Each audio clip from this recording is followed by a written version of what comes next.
25 tahun yang lalu saya berada di Kanada sebagai mahasiswa, belum lagi masih SMA. Saya nggak percaya apa-apa tentang Tuhan Yesus. Tapi hari itu di sebuah gereja kecil, saya diajak teman ke situ karena orang Indonesia semua. Motivasi saya datang ke gereja hari itu bukan untuk kenal Tuhan, tapi untuk makanan Indonesia. Saya kangen kan di negeri orang. Siapa sangka khotbah itu mengetuk hati. Dalam khotbah itu disebutkan begini, bahwa setiap orang berdosa butuh juru selamat. Saya berkata, bagus juga tuh teori. Tapi kan dia sudah mati, pikir saya begini. Lalu dia berkata, Yesus ada di sini. Saya terkejut, masa ya? Setelah ada kata-kata itu, hati saya tersentuh. Lalu dia berkata, kalau Anda mau terima Yesus, majulah ke depan. Saya mendengar suara manusia, saya orang yang susah percaya, 3 kali ingin bunuh diri. Padahal waktu saya kecil saya ngalami mujizat loh, mujizat tubuh, mujizat fisik. Anda nggak akan pernah menduga bahwa saya ini kecilnya diduga berkebutuhan khusus. Karena otak saya ada sesuatu abnormalnya. Saya nggak bisa ingat nama saya waktu umur 6 dan umur 7, bayangkan. Nggak bisa ingat kelas saya, nggak bisa gunting pakai tangan. Karena tangan saya lemah, jari saya bengkok semuanya kecuali semua ini. Kaki saya juga pakai sepatu besi. Anda tidak akan menduga, saya dulu hampir disekolahkan di sekolah berkebutuhan khusus. Waktu kecil mama saya berdoa kepada Yesus. Mama saya pun belum terlalu mengenal Tuhan. Hanya sesekali ke gereja. Hanya karena Anda pergi ke gereja, bukan berarti Anda menjadi orang Kristen yang sungguh-sungguh. Apalagi kalau kekristenan bukan roh agamawi. Hanya karena Anda berada di garasi, bukan berarti otomatis Anda dalam mobil. Hari itu mama saya berdoa waktu saya umur 6 tahun. Tuhan, Yesus, kata orang Engkau sanggup melakukan mujizat. Kalau Engkau nyata, aku seorang ibu tulus minta, sembuhkan anak saya asal anak saya jangan mati. Suatu hari bisa menjadi hamba-Mu ketika dia dewasa.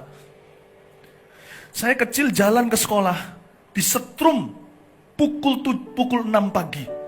Di jalanan di Taipei, saya di siang di pagi hari cerah, ada setrum kena ke kepala saya, turun ke ujung kaki, naik turun lagi, sampai ke tangan saya semua kesetrum semua, lurus semua, lurus semua. Kecuali jari tengah saya, Anda lihat, masih bengkok. Untuk ingatkan saya produk kasih karunia. Kaki saya yang bengkok langsung lurus.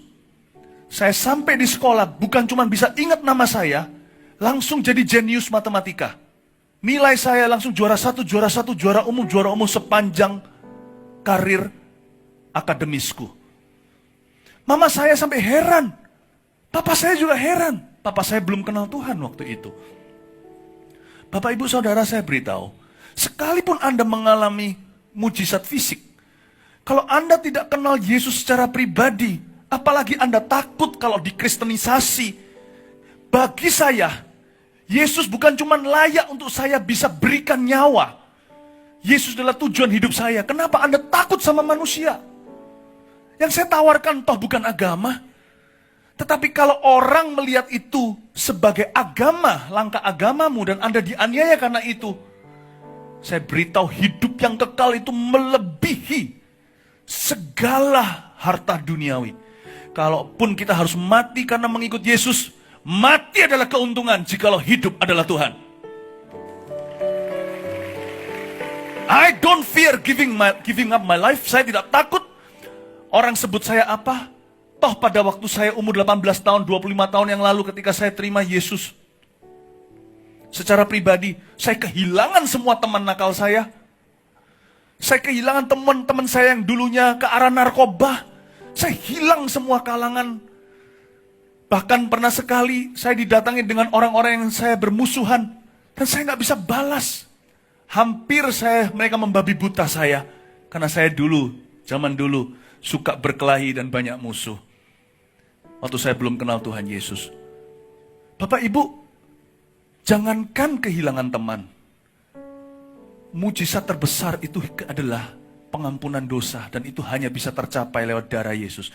Mujizat terbesar itu perubahan hidup. Mujizat terbesar itu keselamatan, bukan kesembuhan tubuh. Umur 6 tahun, umur 7, tubuh saya sembuh. Tapi 10 tahun kemudian saya baru menyerahkan hidup saya dan hati saya kepada Tuhan. Saya masih hidup dalam dosa. Apa gunanya sehat kalau mati masuk neraka? Bagi saya mujizat terbesar adalah nama saya tertulis di dalam kitab kehidupan anak domba Allah. Mungkin Anda ada yang berpikir, Yesus mungkin cuma salah satu Tuhan, salah satu dewa. Kalau memang ada jalan lain ke surga, mengapa dia mati mengenaskan? Berarti Yesus adalah seorang pribadi yang paling bodoh di alam semesta. Mau mati begitu ganas dan begitu mengerikan. Kalau memang ada jalan lain, kenapa pilih amputasi nyawa seperti itu? Kalau bisa operasi kecil masuk ke surga, kenapa harus operasi besar? Berarti nggak ada jalan lain. Kalau Yesus salah satu dewa, Anda salah. Dia satu-satunya jalan ke surga. Percayalah, surga atau neraka membuat kehidupan kita di sini, apa yang kita bisa miliki, tak ada arti. Surga atau neraka membuat penderitaan kita di dunia ini juga tidak ada artinya. Karena penderitaan kita sementara, menghasilkan kemuliaan selama-lamanya di hidup yang akan datang. Toh, waktu saya kehilangan semua teman, Tuhan gantikan, lihat ini semua teman saya, Anda semua adalah teman saya. Saya punya lebih banyak teman daripada yang saya hilang.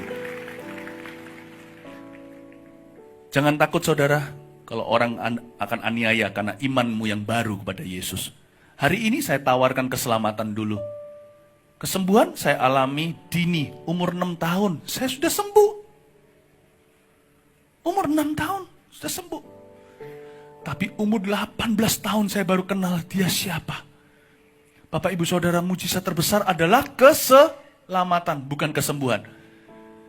Hari ini saya, waktu itu sembuh total. Lihat jari tengah saya masih bengkok seperti ini. Hari ini saya ingat Philip Mantova kecil adalah seorang anak yang hampir di sekolah berkebutuhan khusus. Philip Mantova kecil adalah seorang yang pakai sepatu besi. Saya jadi ingat siapa saya dulu. Tetapi sukacita saya terbesar adalah karena saya kenal Tuhan. Jangan kita GR, nanti kalau saya kenal Yesus, saya dikucilkan, diusir sama keluarga saya. Aniaya itu mulia kalau untuk nama Tuhan. Gak semua orang dikasih kado sedemikian mahal sama Tuhan Yesus. Orang yang minta mati untuk Yesus pun, kadang-kadang Yesus akan tolak dan berkata, darahmu kurang suci untuk jadi martirku. Jangan kita GR, tidak menerima Tuhan, karena takut apa kata orang. Jangan-jangan Anda justru kehilangan keselamatan yang berharga karena takut sama manusia. Bayar harga apapun juga untuk ikut Yesus malam hari ini. Jangan tanggung.